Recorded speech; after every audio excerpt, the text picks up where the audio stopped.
Bom, hoje à noite eu queria falar um pouquinho do que a gente tem passado nos últimos tempos, aí falar um pouquinho de modernismo e a igreja.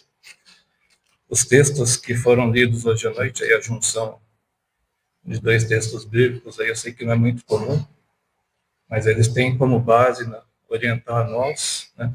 O contexto de cada texto lido, um é mais para instrução pastoral e outro para instrução da igreja. E quero tentar hoje nessa reflexão que cada um possa pensar um pouquinho do que está acontecendo, como tem vivido, como que as igrejas estão sendo afetadas aí pelo modernismo que está nos engolindo cada dia. E, para começar, eu preciso ter um contexto, uma explicação do tempo que estamos vivendo. Então, do ponto de vista histórico, a gente está passando ainda pela idade contemporânea. Então, em base acadêmica, digamos assim, nós estamos sobre essa idade contemporânea, mas também não é todo mundo que concorda com isso, cada um pensa de uma maneira, e a gente tem outras classificações. Mas atualmente nós estamos mais vivendo no que nós classificamos como sociedade pós-moderna. Quem, quem que definiu isso? As áreas de teologia, ciências políticas, sociologia, então, eles determinam esse período que nós estamos atualmente como pós-modernidade. Então, ele se iniciou com o período pós-guerra, Segunda Guerra Mundial, e uma das características que marca bastante esse pós-modernismo também é a arquitetura, né? A gente pode ver aí na figurinha, a gente saiu de uma base como lá da Grécia antiga, essa figura aí, a gente hoje tem prédios muito modernos. Então, isso caracteriza essa pós-modernidade que estamos vivendo. Então,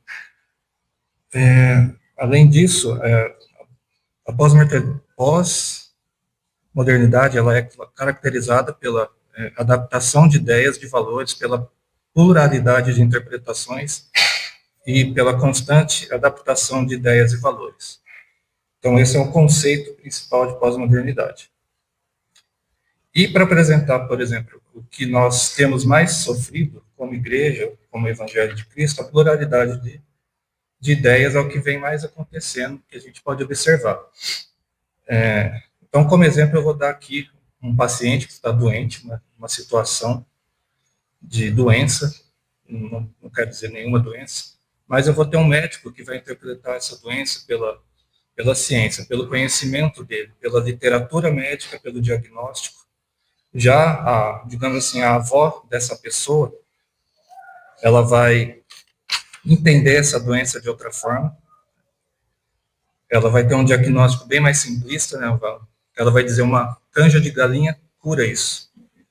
Já um amigo, um chegado, ele vai simplesmente olhar para essa pessoa e falar, isso aí é uma frescura, isso aí você está com depressão. Então, assim, a pluralidade de ideias visa isso. Então, assim, ponto que não é que todas as interpretações estejam certas, mas que na cultura atual todas são toleradas como opiniões possíveis. Então, o julgamento diminui, fazendo com que tudo seja facilmente aceito. Então, hoje nas igrejas, a gente tem visto isso acontecer, diferentes formas de interpretar a mesma situação. Então, hoje todos já perceberam uma grande diversidade de ideias e que a compreensão dessas ideias tem mudado, se adentrado no nosso meio. Só que não é meu foco aqui falar hoje desses pontos, né, dessas características da pós-modernidade, porque cada área sociológica, filosófica, teológica vai ter uma interpretação diferente. Mas o que eu peguei hoje, eu me baseei em alguns vídeos do Luiz Saião, ele tem 6 aulas de 12 anos atrás, ele fala de forma bem ampla e completa sobre isso, até recomendo quem quiser, só que é 1h30 mais ou menos de vídeo. Aí quem tiver interesse, eu recomendo. E a gente chega para uma parte de tecnologia e fé.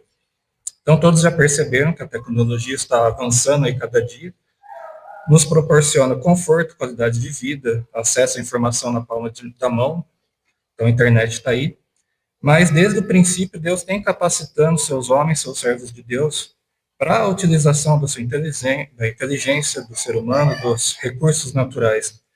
Eu peguei como exemplo o versículo que diz aí, diz, Êxodo 31, de 3 a 5, eu fiz que ficassem pleno do Espírito de Deus em sabedoria, entendimento e capacidade artística, para desenhar e executar trabalhos em ouro, prata e bronze, e realizar todo tipo de obra artesanal.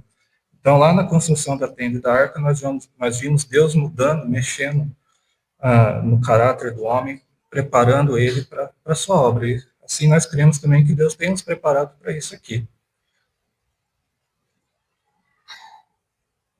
E deixando como ponto também principal, a gente vê toda essa modernidade, né? Eu coloquei ali, a modernidade não é inimiga da igreja, desde que ela não substitua a centralidade da palavra.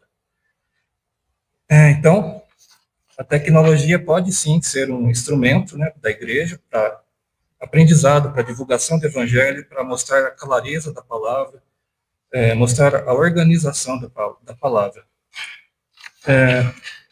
Nem estou dizendo que utilizar recursos tecnológicos é pecado, mas que a gente precisa discernir como que ele é usado. Aqui, nesse ponto, eu coloquei que a tecnologia nascida de contextos bélicos pode e deve ser um instrumento para mostrar clareza. Por que é instrumentos bélicos? Uma historinha da computação rápida, como que a gente tem hoje a internet na palma da mão? Em um contexto de guerra surgiu a internet, né?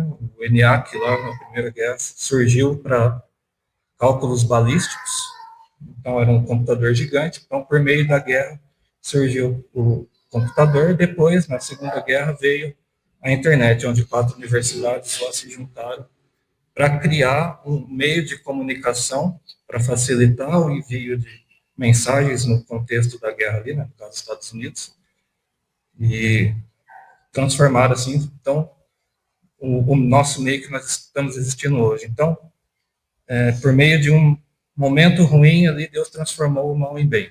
Mas isso está no próximo slide. Aqui, pessoal,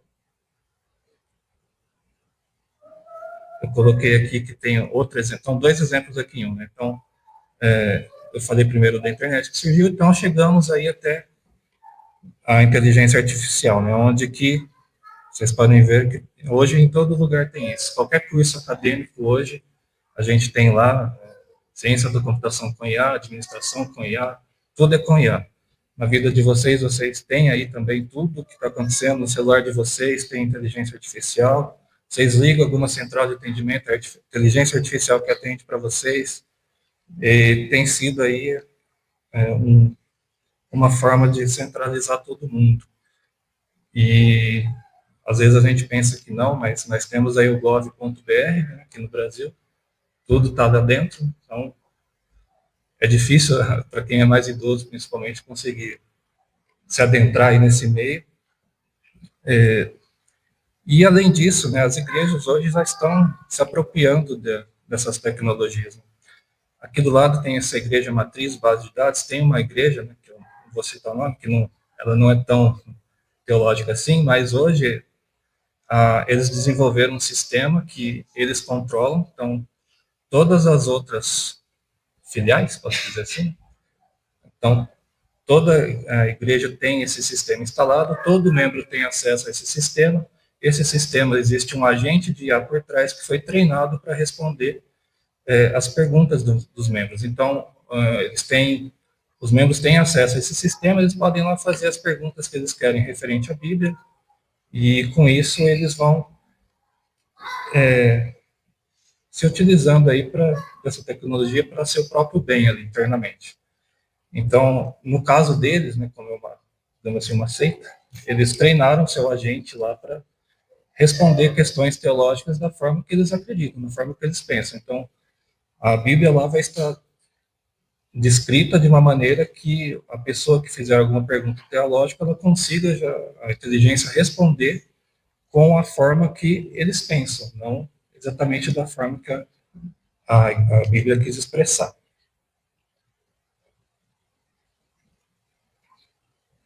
Mas não é só a inteligência artificial, né, que está no momento, que está se modificando a cada dia.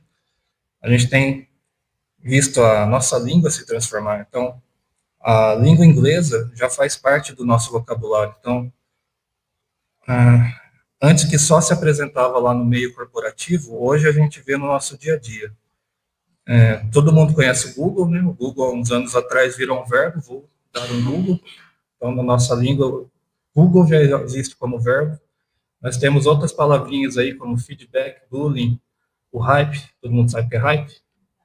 Hype é o que está no momento agora, é o que está em alta. Temos aí o fake news, né, que é o mais comum, né, que está acontecendo. Realmente, para quem está aí no meio da internet e gosta de ver vídeo, Instagram, TikTok, essas coisas, é muito comum.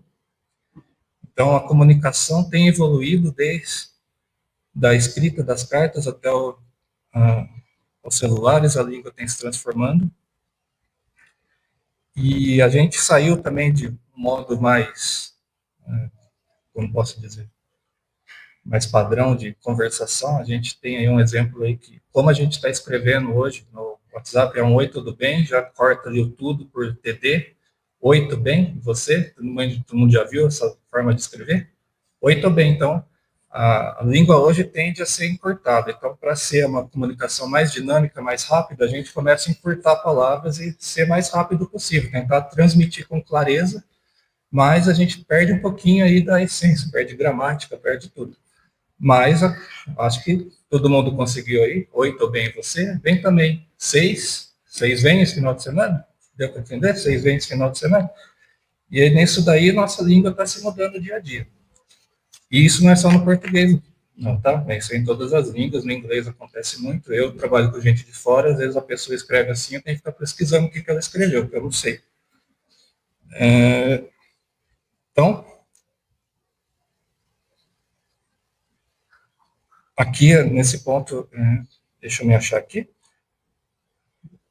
nós chegamos até alguns versículos que diz que santifica-os pela tua verdade, a tua palavra é a verdade. Por quê?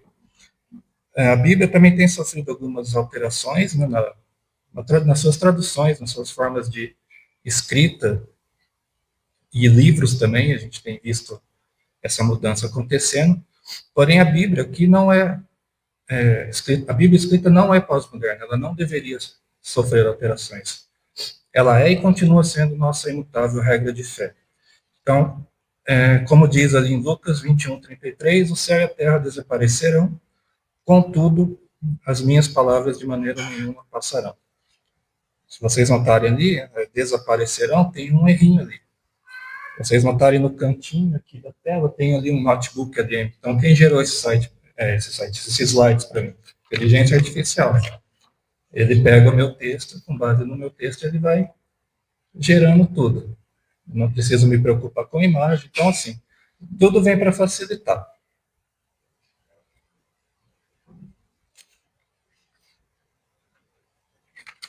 Então, aí, nós, continuando sobre a Bíblia, então a Bíblia é um exemplo de atualização, de traduções, de linguagens, e nela a gente divide em traduções literais e traduções dinâmicas. A diferença entre as duas é que é a seguinte: a tradução literal, ela tenta expor de perto o texto original. Ela tenta expressar, preservar palavras e estruturas, mesmo que de uma forma antiquada, antiga, ou fora de concordância, para tentar seguir as línguas originais da Bíblia, o hebraico, aramaico e grego. Já a tradução dinâmica e funcional, ela tenta facilitar a leitura do leitor voltado para o nosso dia a dia. Aí nós vamos ter aqui do lado esquerdo uma versão de 1848 do Ferreira Almeida, João Ferreira de Almeida, de 1848. Então nós podemos ver que está no português de Portugal. Deus ali está com D-E-O-S, o céu com céu, com E, né? E nesse ponto aqui eles tentaram preservar a estrutura original. Nós temos ali um exemplo que diz no versículo que trevas sobre a face do abismo, o Espírito de Deus se movia sobre a face das águas. E do lado direito nós temos a NVI 2023, que é uma das versões mais recentes aqui no Brasil, que também é uma versão que o Sayão não apoiou, divulgou nota que ele não faz parte dessa tradução. O Pedro me mostrou esses dias aí que tem uma diferença bem grande, né, Pedro? De Gênesis 2:18, né? A gente realmente comparou e tem um bom pedaço que foi removido da Bíblia. Não sei porquê, não sei o motivo, mas devemos estar atentos a isso. E fica aí uma pergunta, né? Essa adaptação está apenas facilitando a compreensão? Está correndo o risco de mudar o sentido teológico? Isso não se atenta só à Bíblia, tá? Então, há livros também, a gente tem visto muitos livros isso acontecer, pessoas tentando deixar de modo mais prático a leitura, um modo mais entendido, e tem tirado várias doutrinas, versículos do contexto.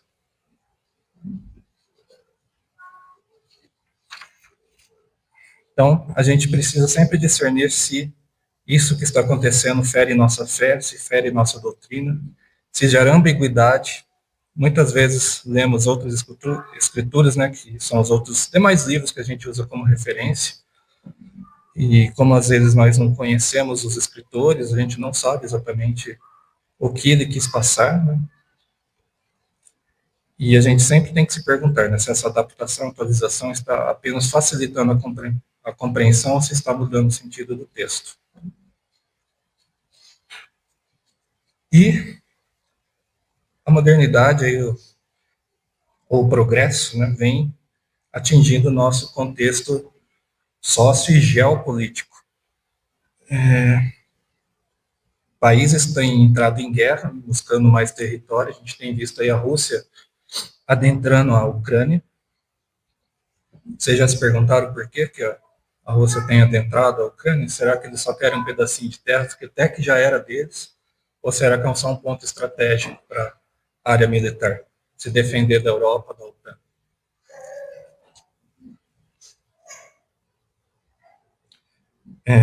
Uma nova Guerra Fria está começando, uma corrida armamentista tecnológica se iniciou novamente em uma corrida por recursos naturais. Então, aqui no Brasil, todo mundo está vendo as notícias aí, tem muita terra com recursos naturais, aí China e Estados Unidos já estão de olho aqui no Brasil. Por que será, né?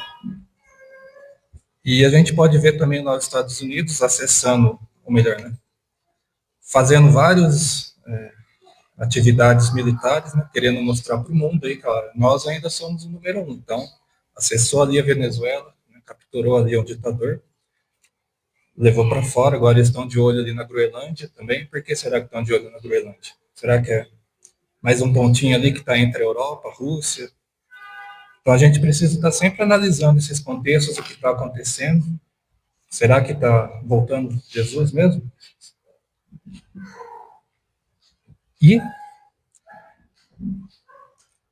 aí a gente pega todo esse contexto mais mundano e joga para a igreja. Então, eu separei aqui em alguns continentes o que está acontecendo também na modernidade, aí, com o passar do tempo, no mundo evangélico. Então, a gente tem visto eu coloquei como paisagem religiosa polarizada e em transformação aqui nos lados Américas, né? Isso conta América do Norte, Central, América do Sul. Então, o crescimento de igrejas não denominacionais, pentecostais e mega igrejas. Então, com foco em experiência, desafiam tradições. A gente tem visto aí mega igrejas sendo criadas, tanto aqui no Brasil, lá fora isso tem acontecido também. Isso atrai muito mais pessoas do que o modo comum. E o aumento dos sem religião. Não sei quantos viram, ultimamente o meio evangélico aqui no Brasil estava em constante crescimento, muito maior do que o do católico, mas agora estagnou. Não sei dizer exatamente os motivos, não encontrei uma base, mas tem ocorrido aí diversos debates sobre fé e política, a questão disso. E aqui, como na Europa, vamos falar da Europa primeiro. Então, na Europa, igrejas tradicionais enfrentam declínio e secularização. Mesmo a igreja católica, que é muito forte na Europa, ela tem fechado portas. Isso tem acontecido já, vindo aí uns 20 anos para cá. E tem um movimento um pouquinho ao contrário. A Europa era o berço do evangelho? Era, né? E agora tem acontecido um movimento ao contrário. Imigrantes estão indo para lá e tem aberto igrejas lá. Que é o missionário, quem que é o missionário que saiu daqui? Felipe, foi lá para a Espanha, né? Portugal. Isso.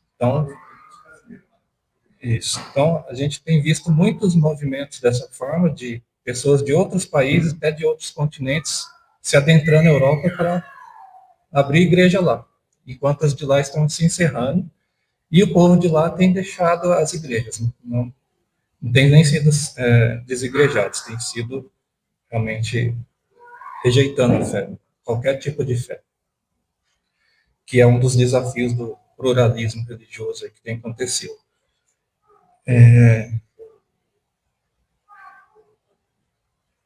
Na Ásia, a gente também tem um pequeno contraste. Na Coreia do Sul, o evangelho tem crescido, até pelo que eu vi nesses últimos dias, uma das maiores igrejas do mundo se encontra lá, apesar dos problemas que ela parece ter, muito problema com dinheiro. Então, megas igrejas têm características de ter problemas, muita coisa na mídia acontece. Na China também houve um crescimento até significativo de igrejas domésticas, mas sempre sob pressão e controle governamental. Mesma coisa na Coreia. Você pode perguntar por quê? Porque todo país hoje em dia quer ser globalizado. Economia gera dinheiro para eles, né? Então, se eu tenho um país todo fechado, para eles economicamente é ruim. Então, assim, eu tenho que mostrar para o mundo, olha, eu sou aberto a todo tipo de religião. Pode vir para cá, não tem problema não.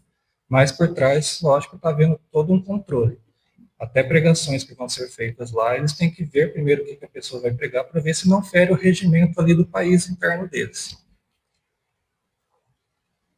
Então, tudo vira negócio, os países ficam abertos para mostrar para o mundo que eles são globalizados, para não ter perdas financeiras e outro tipo de má interpretação aí do mundo. E também nessas megas estruturas, mega igrejas que têm sido criadas, a gente estava falando de línguas hoje, então a gente não precisa mais se preocupar com isso, tá? As megas igrejas aí já estão preparadas, já tem aí os aparelhinhos que você chega nessas igrejas que parecem shopping, você já tem, eles veem que você é de que país você é, que língua você fala, já entregam um aparelhinho para você que a tradução é simultânea. Geralmente é entre 10 ou 12 línguas, então ninguém vai conseguir ficar sem entender. Fora que hoje, né, na AliExpress também já vende lá um aparelho que você põe aqui no ouvido, você consegue conversar de forma dinâmica com uma pessoa de outra língua. O aparelhinho, se estiver ligado com a internet, lógico, já traduz para você e ele traduz também para a pessoa o que você está falando. Outra coisa que tem acontecido, principalmente na Europa, foi algo até que eu vi mesmo. Por exemplo, lá na Alemanha, tem uma igreja batista lá. O que eles estão fazendo? Como a Europa, os habitantes ali do local não têm atraído pessoas, eles estão fazendo cultos em inglês, porque é uma linguagem mundial, né? E qualquer pessoa consegue ir lá e louvar a Deus com isso. Então, quem fala inglês, lógico, vai ser beneficiado ali, porque o culto é todo em inglês, não importa de que país você seja, todo mundo vai conseguir ali se compreender. Então, esse é o mapa do mundo aí, geossociopolítico que a gente tem visto. Aí, dito tudo isso, temos, né, a cultura. Aí é o auê danado, né, para quem pegar a referência. Então, ela tem sido cada dia mais notadamente utilizada, inserida e misturada com diversos contextos, né? Então, alguns têm sentido a necessidade de inserir a sua própria cultura dentro da igreja, como se o evangelho precisasse ser atualizado. Então, assim vai se criando uma forma de se utilizar a cultura como meio de atração, como forma de inserir pessoas num contexto cristão exatamente como elas são ou como estão. Ou elas permitem, né, que as pessoas, no seu modo de vida cotidiano, possa se adentrar aí nos meios evangélicos. Então, por exemplo, se alguém vem de um meio cultural marcado por festas, sensualização, letras que exaltam pecado, essa pessoa se converte. Ela deve sim ser acolhida pela igreja, mas ela tem que ser transformada pelo evangelho.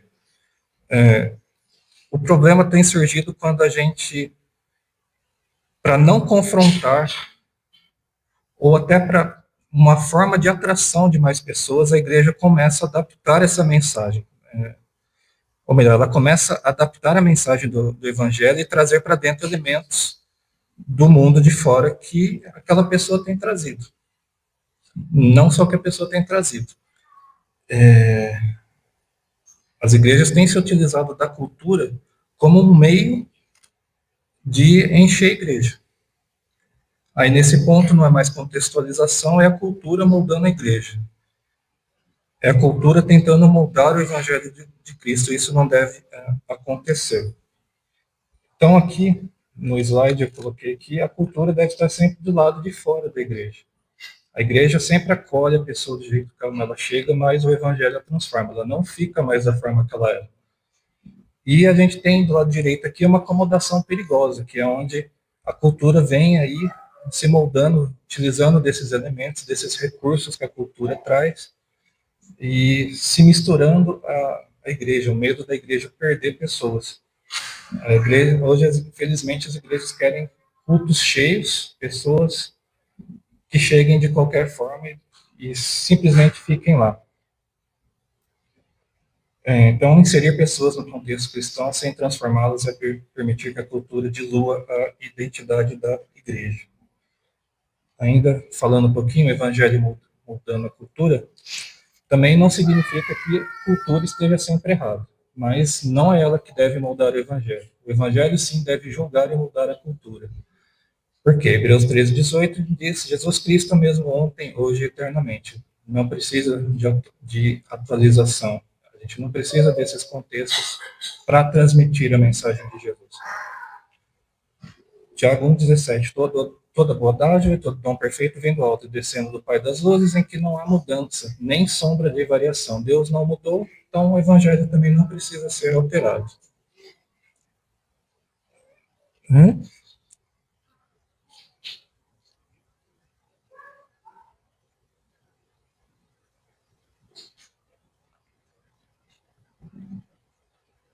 Bom, com tudo isso, de novo, talvez todos os recursos que nós estamos vendo hoje consigam e conseguem atrair um maior público para dentro da igreja.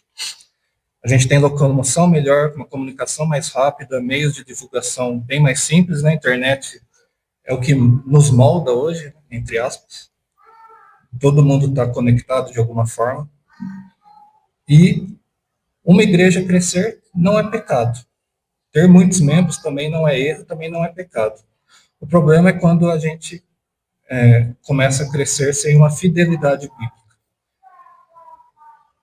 E nem sempre o público que está no local possui um discernimento para separar o evangelho verdadeiro de outras crenças. Então, por isso a Escritura nos alerta em Colossenses 2,8, tende muito cuidado para que ninguém vos escravize a vãs enganosas filosofias, e não em Cristo. Então, a gente hoje está vendo igrejas ou meio cristãos adotando vocabulários e ideologias que vão contra a natureza do evangelho. Na ânsia de crescer, constroem uma marca, pois uma marca é facilmente conhecida, é facilmente lembrada, é facilmente divulgada em qualquer lugar. Outra coisa que livrarias livrarias online ou físicas, a gente tem visto muitos livros contendo estratégias de crescimento para a igreja. Em contrapartida, livros de evangelização estão diminuindo, quanto não se adaptando a um evangelho mais atrativo. Também não quero dizer que toda divulgação que é feita na internet, TikTok, Instagram, Facebook, seja o meio que esteja sendo utilizado, o WhatsApp, não significa que tudo isso é errado. Né? A gente tem até que utilizar esses meios para divulgação do evangelho, divulgação da igreja. Precisamos estar sempre mostrando a palavra para aqueles que não a conhecem, e a internet hoje é o principal meio hoje em dia. E eu tenho visto aí algumas pregações, pessoas estão dizendo que as pessoas não se convertem mais, elas só aderem ao evangelho. Isso também não significa que todo novo convertido não é convertido mesmo. Mas nós mesmos também precisamos examinar a nossa fé. Então, a gente tem aqui 2 quadros novamente que diz apenas adesão ao evangelho, uma expectativa pessoal. Deixa eu só me achar aqui. As pessoas precisam entender e aprender que existem textos na Bíblia que são fonte de ensino, e não fonte de promessas pessoais. Nem tudo que está escrito foi direcionado para ser apropriado individualmente como garantia de bênção ou de prosperidade, ou de garantia de uma vida plena e feliz aqui na Terra. Então, muitos textos foram registrados para corrigir, para exortar e para revelar o caráter de Deus, e não para alimentar as nossas expectativas pessoais. Com isso, novos meios de atrações estão sendo desenvolvidas e sendo utilizadas aí pelos meios evangélicos nos últimos anos. E um ponto que eu queria falar mais para frente. Aí a gente tem aqui alguns sintomas, né? Palavrinha interessante do que está sendo utilizado. Então a gente tem aí cortes de redes sociais, né? São pregações pensadas para justamente serem divulgadas nos meios sociais, nas mídias sociais. Então, mensagens estruturadas com frases curtas, frases de impacto emocional, fáceis de viralizar, muitas vezes priorizando efeitos sobre profundidade. O que isso quer dizer? Então, a gente às vezes olha aí algumas igrejas fazendo divulgação, vem para X, a pessoa repete 10 vezes o X lá, vem para X, vem para X, vem para X, isso aqui é o X, isso aqui é o X, e isso entra, né, aquela história que eu falei antes, é a marca vai ficando. A teologia em formato de coaching de performance, uma linguagem importada do mundo corporativo, onde a gente tem ali um destrave, ative, acelere seu próximo nível espiritual. Culto com experiência sensorial imersiva. Então, uso estratégico de iluminação, trilhas emocionais, ambientação produzida para proporcionar uma sensação específica e manter o engajamento. Lembra lá da experiência, a experiência do usuário aqui também, a experiência do cristão, a experiência do evangelho. Hoje as igrejas parece que elas precisam fazer isso, senão elas não conseguem segurar a pessoa. E temos também o evangelho terapêutico e digital, conteúdo cristão focado exclusivamente em saúde emocional, autoestima, bem-estar, com pouca ênfase em pecado, santificação e cruz. E a gamificação da fé também tem desafiado aí os cristãos com metas espirituais, campanhas como linguagem de ativação, criam expectativa constante de novidade. Então, a igreja, esse tipo de igreja, fica constantemente lançando campanhas, desafios, que é para a pessoa, cria uma dopamina praticamente na pessoa, dela precisar estar em constante movimento, em constante junção com aquela igreja. Ela não pode perder aquilo, senão ela se afasta.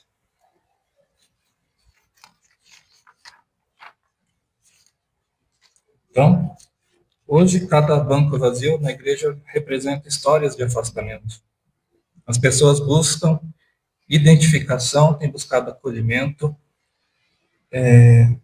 Não que seja errado também a gente buscar um acolhimento. As pessoas que não conhecem a Cristo, não conhecem a Deus, muitas vezes procuram a igreja naquele seu pior momento. Então, eles estão buscando, sim, uma identificação, acolhimento. A igreja deve proporcionar isso, ajudar aquele que não é convertido. Então, não é errado o acolhimento, mas a verdade não pode ser negociada para agradar.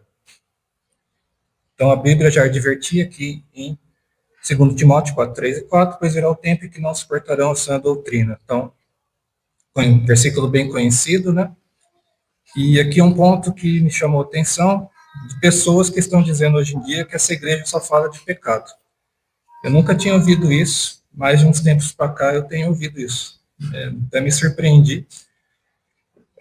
Pessoas chegam e falam que a igreja só fala de pecado, ela se sente constrangida com isso e não vou mais procurar essa igreja. E as pessoas não conseguem entender que falar de pecado não é falta de amor, e sim cuidado com a alma. Provérbios 12:1 diz que o que ama a disciplina ama o conhecimento. Então, quando o evangelho corrige, muitos têm rejeitado e têm se afastado. Em Hebreus 10:25 também, versículo bem conhecido, não está aí, quando o evangelho, não abandonemos a tradição de nos reunirmos como igreja, segundo o procedimento de alguns, mas pelo contrário, motivemos-nos uns aos outros, tanto mais quanto vedes o dia que está se aproximando. E Tiago 1:22. Sejam praticantes da palavra, não somente ouvintes.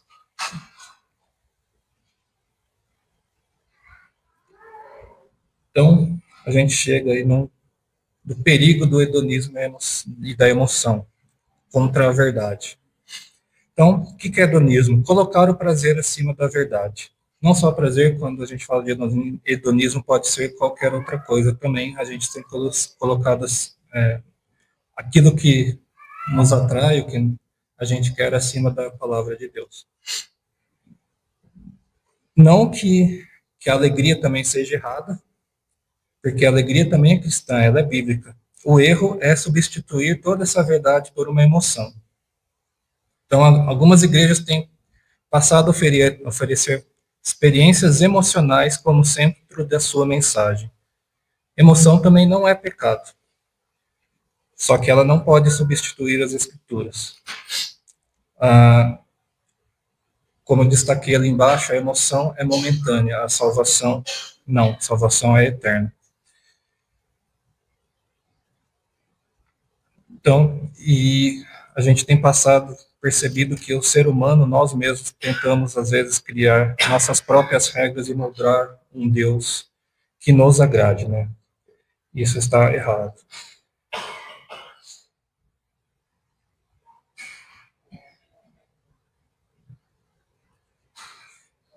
A palavra sempre deve permanecer acima da cultura, voltando um pouquinho do que já foi falado. Então, acima das nossas próprias crenças e convicções. Cultura e sincretismo religioso também não podem ferir o evangelho. A cultura e o modo de vida devem ser transformados pelo evangelho de Cristo. Sincretismo religioso é a função de diferentes doutrinas rituais e crenças culturais. Então, a gente vê como é, mas sai transformado. Ali em Lucas 9:23 diz que Jesus dizia a todos: se alguém quer vir após mim, negue-se a mim mesmo, negue a si mesmo dia a dia e tome a sua cruz e siga-me. Gálatas também 1:10, se ainda estivesse buscando agradar homens, não seria servo de Cristo. Então, nós temos aí alguns padrões da verdadeira igreja moderna. Então, primeiro que a gente tem um versículo, cadê o versículo?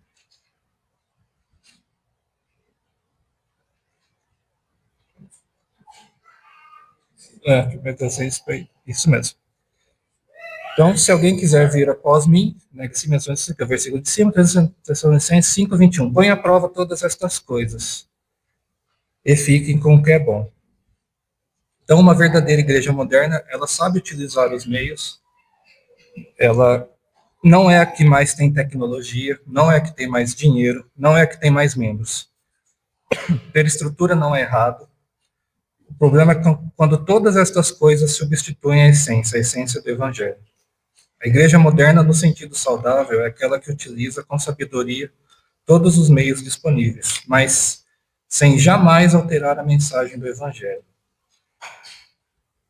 Ela não se deixa moldar por cultura, por tecnologia, não se corrompe por apelo social, não se corrompe por apelo político ou pelo amor ao dinheiro, permanecendo sempre firmes nas verdades da Escritura. Efésios 4,14, para que não sejamos mais como meninos inconsistentes levados ao redor por todo vento de doutrina. Então, a igreja moderna é aquela que é organizada, que tem planejamento, que sabe utilizar com consciência e temor a Deus todos os recursos que possui, sejam financeiros, socioculturais ou tecnológicos, e que consegue expor com clareza o evangelho do arrependimento em Cristo Jesus. Efésios 4,16, os meios podem mudar a mensagem, não. O versículo diz uma igreja, não coloquei aqui qual é o versículo, mas já foi o versículo que a gente leu antes. Então, essa é a reflexão que eu gostaria de deixar com vocês, que possamos analisar aí os dias que vivemos, possamos estar atentos aí para o que virá, se tem contribuído para o Evangelho. Obrigado.